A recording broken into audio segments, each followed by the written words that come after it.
வணக்கம் ஃப்ரெண்ட்ஸ், எல்லாரும் எப்படி இருக்கீங்க? நான் சூப்பராக இருக்கேன். ஸோ இன்னைக்கு நல்லா மாலை நேரத்தில் நல்லா இருட்டிக்கிட்டு இருக்கு. அதுவும் ஒரு சில தூறல்களும் விழுந்துகிட்டு இருக்கு. 2-3 நாளாக நல்லா மழை, நல்லா கிளைமேட்டுங்க முதல்ல. அதுக்கப்புறம் நம்ம இன்னைக்கு பண்ண போகிற டிஷ் வெஜிடேரியனில். இவ்வளோ நாள் நான்வெஜ் தானே நீங்கள் பண்ணிக்கிட்டே இருக்கீங்கன்னுட்டு நிறைய பேர் கமெண்ட் கூட கொடுத்துருக்காங்க. ஸோ அப்படி இருக்கும்போது இன்னைக்கு வெஜிடேரியன் டிஷ்ஷில் அதுவும் ரைஸில் வச்சு நம்ம பண்ண போகிறோம் பிரிஞ்சி சாதம். பிரிஞ்சி சாதம் சூப்பராக இருக்குங்க. உண்மையில் நான் ஹோட்டலில் நிறைய தடவை செய்யும் போது ரொம்ப சூப்பராக இருக்கும். வெஜிடேரியனில் எனக்கு பிடிச்ச டிஷ்ஷுமே பிரிஞ்சி சாதம் தான். ஸோ அது நல்ல டெலிஷியஸாக நல்ல டேஸ்ட்டாக நம்ம ஹோட்டலோட மிஞ்சிற ரேஞ்சுக்கு நம்மளோட இன்புட்டை போட்டு நம்ம செய்ய போகிறோம் இன்னைக்கு. ஓகேவா? ஸோ நம்ம இன்னைக்கு 800 கிராம் ரைஸ் எடுத்துருக்கோம். என்ன 800 கிராமு? 500 100 கேள்விப்பட்டிருக்கோம். அது என்ன 800 கிராம்னு கேட்டிங்கன்னா உனக்கு காமெடி ஒன்றும் இல்லைங்க. மொத்தம் நாங்கள் ஒரு 6 பேர் தான் இருக்கோம். ஸோ அப்போ ஒரு 800 கிராம் போதும் அப்படின்ட்டு நாங்கள் இன்னைக்கு பண்ண ஆரம்பிக்கிறோம். ஸோ அதுக்கு தேவையான பொருட்கள் என்னென்னு பார்த்துருவோம். அது கட்டிங் எப்படி பண்ணி வச்சுருக்கோங்கிறதே நம்ம இப்போ முதல்ல பார்த்துட்டு நம்ம வீடியோக்குள்ளே போகலாம். நம்ம இன்னைக்கும் நம்மளோட ராக்கெட் அடுப்பில் தான் செய்ய போகிறோம். பாருங்கள், நல்லா எரிஞ்சிக்கிட்டு இருக்குது. ஸோ ஸ்டார்ட் பண்ணலாம் வாங்க. என்ன பொருட்கள் என்னென்னு பார்த்துருவோம். நம்ம கொஞ்சம் இன்னைக்கு ரிச்சாக பண்ணணும் அப்படிங்கிறக்காண்டி வெஜிடபிளும் கொஞ்சம் கூட தான் எடுத்துருக்குறோம். ஸோ இதோட ஒரு 20 கிராம் நீங்கள் கம்மியாக எடுக்கணும்னா எடுத்துக்கலாம். ஸோ பார்த்தீங்கன்னா எல்லாமே 100 கிராம் எடுத்துருக்கோம். என்னென்னா கேரட்டு, காலிஃப்ளவர் பாருங்கள், நல்லா வாஷ் பண்ணி கட் பண்ணி க்யூப்ஸாக வச்சுருக்குறோம். அதே மாதிரி பொட்டேட்டோ நல்ல பெரிய சைஸில் வச்சுருக்குறோம். 2 பீஸ் நான் பெருசாக எடுத்துருந்தேன். இஞ்சி பூண்டு பேஸ்ட் 3 டேபிள் ஸ்பூன் தேவை. பீன்ஸ் பாருங்கள், ஸோ நீட்டமாக ஒரு 100 கிராம் எடுத்துருக்கோம். க்ரீன் பீஸ் எடுத்துருக்குறோம். ஓகேவா? ஸோ புதினா கொத்தமல்லி சாப் பண்ணி வச்சுருக்குறோம். தக்காளி ஒரே ஒரு தக்காளி தான், பெரிய தக்காளி ஸ்லைஸ் பண்ணி வச்சுருக்கேன். சோயா சங்க் ஒரு கை நான் போட்டிருக்கிறேன். தண்ணியில் ஊற வச்சுருக்கேன். ஒரு 15 மினிட்ஸுக்கு நம்ம ஊற வச்சுட்டு அதுக்கப்புறம் பண்ணிட வேண்டியதான். பட்டை, கிராம்பு, ஏலக்காய், அது போக சோம்பு ரொம்ப முக்கியம். ஸோ சோம்பு ஒரு டேபிள் ஸ்பூன் எடுத்துருக்கேன். இது மில்க்கு, கோகனட் மில்க் எடுத்துக்கலாம், அல்லது நம்ம சாதா மில்கில் கவு மில்க் இருக்குல்ல, அது கூட எடுத்துக்கலாம். ஸோ நான் கவு மில்க் எடுத்துருக்கேன். வெங்காயம் ஒரு 200 கிராமு வெட்டி வச்சுருக்கிறேன், ஸ்லைஸ் வெட்டி வச்சுருக்கேன். தயிர் ஒரு 120 கிராம் எடுத்துருக்கிறேன். பச்சை மிளகா காரம் எவ்வளோ தேவையோ அவ்வளோ போட்டுவிடுங்க. நான் ஒரு 6 பீஸ் எடுத்துருக்கிறேன். So 800 gram rice. ஓகேவா? நம்ம இப்போ ஸ்டார்ட் பண்ண போகிறோம். ஆயிலும் கீயும் எவ்வளோன்னு சொல்லலை. ஆயிலும் கீயும் சேர்த்து மொத்தம் 175 எடுத்துருக்கிறேன். ஸோ கீ நிறையா வேணவங்களுக்கு கீ நிறையா போட்டுவிடுங்க, ஆயில் வேணுங்கிறவங்களுக்கு ஆயில் நிறையா போட்டுருங்க. ஸோ நான் நிறைய ஆயில் தான் போட்டிருக்கேன். ஏன்னா கீ அதிகமாக போட்டால் திகட்டும், அந்த ஒரு காரணத்துக்கு தான். சரியா? ஸோ ஸ்டார்ட் பண்ணலாமா? வாங்க. ஸோ பட்டை, கிராம்பு, ஏலக்காய், அதே மாதிரி ஸ்டார் அனசீஸ் 2 பீஸ் எடுத்துருக்கிறேன்.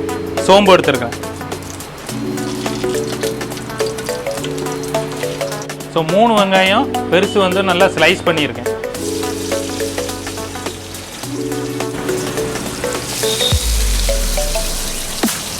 இது கூட நம்ம பச்சை மிளகா கீரி வச்சுருக்கோம்ல, அதை போட்டுற வேண்டியதான். ஸோ கொஞ்சம் நல்லா வதங்கட்டும். சரியா? ராக்கெட் அடுப்பில் நல்லா ஃபயர் வருது. ஸோ வெங்காயம் ரொம்ப வதங்க வேண்டியதில்லை, இந்த மாதிரி வதங்கிடட்டும். அடுத்தது இஞ்சி பூண்டு பேஸ்ட் இருக்குல்ல, அதை அரைச்சி வச்சுருக்கோம் 3 டேபிள் ஸ்பூன். சரியா? ஸோ வச்சுருக்கிறது போட்டு நல்லா மிக்ஸ் பண்ணிக்கிடுறோம். ஸோ ரொம்ப வதங்கணும்னு இல்லை, பிரியாணி மாதிரிலாம் வதங்கணும்னுட்டு இல்லை பிரிஞ்சிக்கு. ஓகேவா? ஆனால் ஆயில் கொஞ்சம் நல்லா விட்ருக்கணும். நம்ம பிரியாணிக்கு ஆயில் விடுவோம்ல, அந்த அளவுக்கு ஆயில் விட்ருக்கணும். அப்போ தான் நல்லா சூப்பராக வரும், டேஸ்ட்டாகும். புதினா கொத்தமல்லி முக்கால்வாசி நம்ம போட்டுருவோம். கொஞ்சோள கடைசியில் போடுறதுக்காண்டி வச்சுக்கிடுங்க. நல்ல ஒரு வாசனை வருதுங்க. அடுத்தது தக்காளி போட்டுருவோம். ஸ்லைஸ் பண்ணி வச்சுருந்த தக்காளி, ஒரே ஒரு தக்காளி பெரிய ஸ்லைஸ் நான் பண்ணி வச்சுருந்தேன். அது அதுக்கப்புறம் நம்ம வெஜிடபிள் எல்லாமே நம்ம போட்டுற வேண்டியது தான். காலிஃப்ளவர் போட்டுக்கிடுறேன், பீன்ஸு, க்ரீன் பீஸு,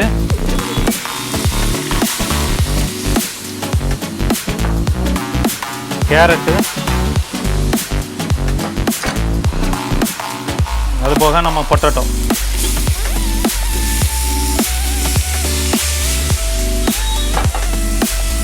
இது போட்டு நல்லா மிக்ஸ் பண்ணிக்கிட வேண்டியதான்.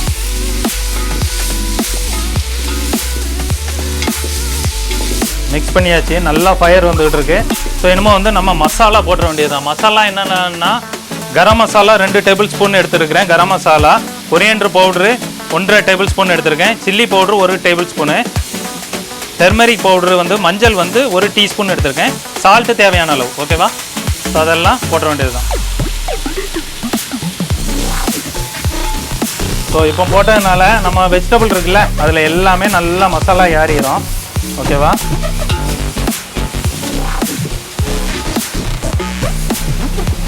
இது கூட என்னமா வந்து தயிர் போட்டுறேன்.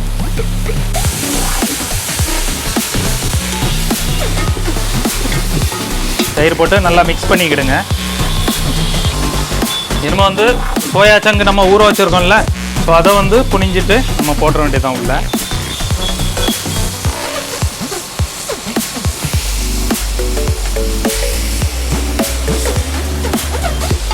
ஸோ இது கூட வந்து நம்ம ரைஸை வந்து ஸ்டெயின் பண்ணிவிட்டு அதை போட்டுற வேண்டியதுதான்.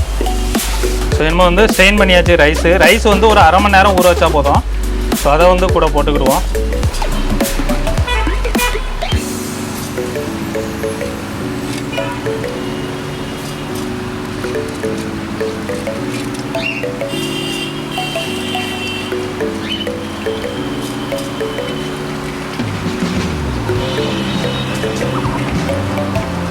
ரைஸ் போட்டுட்டோம். ஸோ இனிமே வந்து கொஞ்சம் மிக்ஸ் பண்ணிக்கிட வேண்டியதான். ஸோ மசாலா எல்லாமே ரைஸ்லேயும் ஏறிடும்.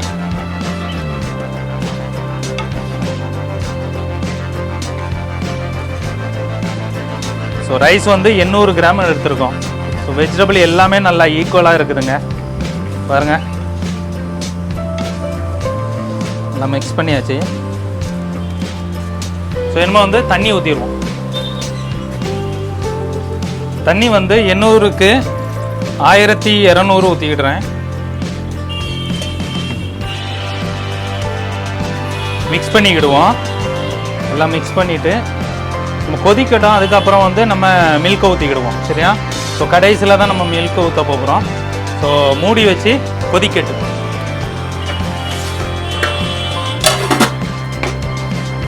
ஸோ நல்லா கொதிக்க ஆரம்பிச்சிருச்சு. பாருங்கள், செமையாக கொதிக்குது, அருமையாக கொதிச்சிட்டு இருக்கு. ஸோ இனிமே வந்து நம்ம வந்து மில்க் ஊற்றிட வேண்டியது தான். மில்க் வந்து ஒரு 100 ml வந்து நம்ம ஊற்றிருக்கோம். ஸோ இந்த மாதிரி நல்லா வத்திருச்சு. இனிமே வந்து மேலே வந்து கொத்தமல்லி புதினா இருக்குல்ல, மிச்சம் வச்சுருந்தோம்ல, ஸோ அதை போட்டுற வேண்டியது தான். போட்டுட்டு இனிமே தம் போட்டுற வேண்டியது தான். ஒரு 20 நிமிஷம் தம் போட்டுருவோம். சரியா? ஸோ தண்ணியும் நல்லா வத்திருச்சு பாருங்கள். ஓகேவா? ஸோ ஈக்குவல் பண்ணிவிட்டு நம்ம வந்து தம் போட்டுருவோம்.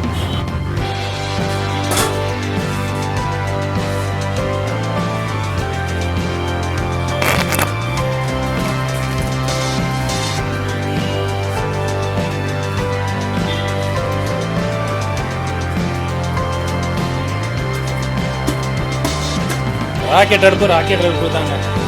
பாருங்கள், 15 நிமிஷத்துலேயே எல்லாமே நல்லா குக் ஆகிடுச்சு. டக்குன்னுட்டு ஸோ நல்லா ஃபயர் வந்து செம்மையாக இருக்குதுங்க உண்மையில். ஸோ ராக்கெட் அடுப்பு வீடியோ பார்க்காதவங்க வேணால் வீடியோவை பார்த்துக்கிடுங்க, மேலே போட்டிருக்கேன். அதை பார்த்துட்டு சொல்லுங்கள் எப்படி இருக்குன்னு. நம்ம வீடியோ எல்லாமே நம்ம வந்து ராக்கெட் அடுப்பில் தான் பண்ணிக்கிட்டு இருக்கிறோம். ஓகேவா? நம்ம ஃபுட்டு எல்லாமே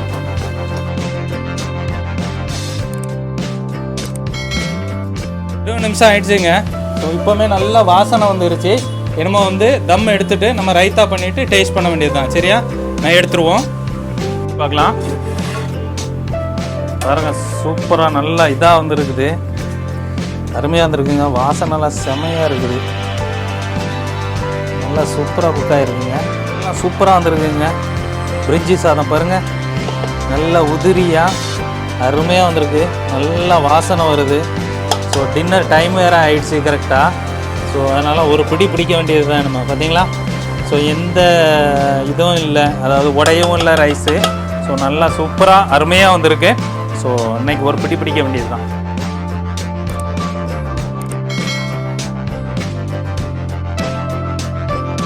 சாப்பிட்டு பார்த்துடலாம் எப்படி இருக்குன்னு. ரைத்தா வேறு பண்ணியிருக்குது. ஓகேவா? ஸோ முதல்ல பிரிஞ்சி சாதத்தை பார்ப்போம். ஸோ சூப்பராக இருக்குங்க. ரொம்ப ஆயிலியாலாம் ஒன்றும் கிடையாது. நல்ல உதிரியாகவும் நல்ல வாசனையாகவும் இருக்குது. லென்த்தாகவும் இருக்குது ரைஸு. முதல்ல ஒன்றுக்கு ஒன்று ஒட்டாமல் சூப்பராக வந்துருக்குங்க. ஸோ சாப்பிட்டு பார்த்துடலாம் எப்படி இருக்குன்னுட்டு.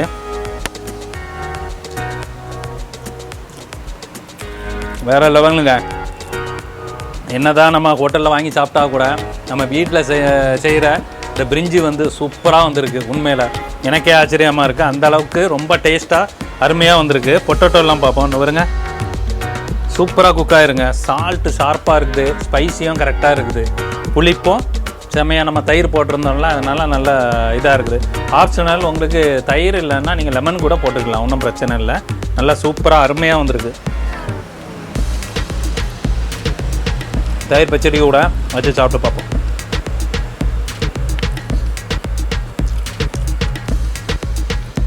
பிரிஞ்சி சாதம் தாங்க, அவ்வளோ டேஸ்ட்டாக சூப்பராக இருக்குது. ஓகேவா, இதே மாதிரி நீங்களும் வீட்டில் செஞ்சு பாருங்கள். செஞ்சு பார்த்துட்டு நீங்கள் எனக்கு வந்து கீழே கமெண்ட் கொடுங்க. குக் லைக் செஃப் சேனலுக்கு லைக் பண்ணுங்கள், ஷேர் பண்ணுங்கள், கமெண்ட் பண்ணுங்கள், மறக்காமல் சப்ஸ்கிரைப் பண்ணுங்கள். சரியா? ஸோ பழைய வீடியோ எல்லாமே ரைட் சைடு போட்டிருக்கிறேன், போன வீடியோ வந்து லெஃப்ட் சைடு போட்டிருக்குது. ஸோ அதை பார்த்து என்ஜாய் பண்ணுங்கள்.